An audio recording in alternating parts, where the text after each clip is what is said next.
Жұмағали Сайын 1912 жылы қазіргі Көкшетау облысының Арықбалық ауданында дүниеге келген.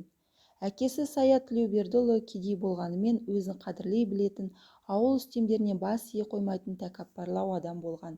Жұмағали 4-ке келгенде шешесі Бәдігүл, 5-ке шыққанда әкесі Сая қайтыс болып, жас бала әкесінің інісі Сыздықтың қолында тәрбиеленеді. 7 жылдық мектепті бітірген соң бірнеше жыл ауылда сауатсыздықты жою ісіне араласқан. 1930 жыл Мәскеудегі Цветмет золото институтында, 1930-32 жылдары Абай атындағы Қазақ педагогикалық институтында оқыған. Өлеңдері орталық баспада, Украина журналдарында және жеке кітап болып басылып шыққан. Шығармалары: Жас досыма, Қарлығаш, Айғақ, Күләнда, Жорық жолдары, өлеңдер мен поэмалар жинағы және шығармаларының 3 томдығы.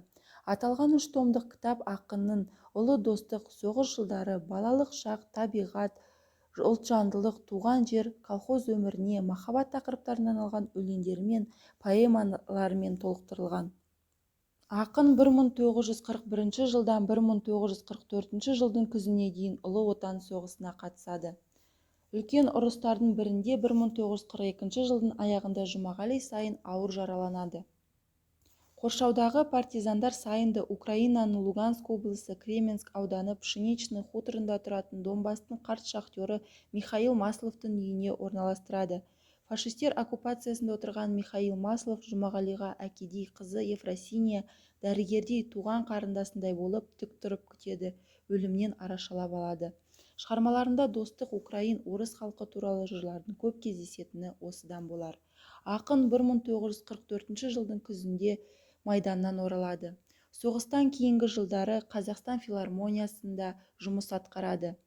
Келе-келе Жұмағали Сайын ауыр жараның зардабынан 1961 жылы 28 мамырда көз жұмады.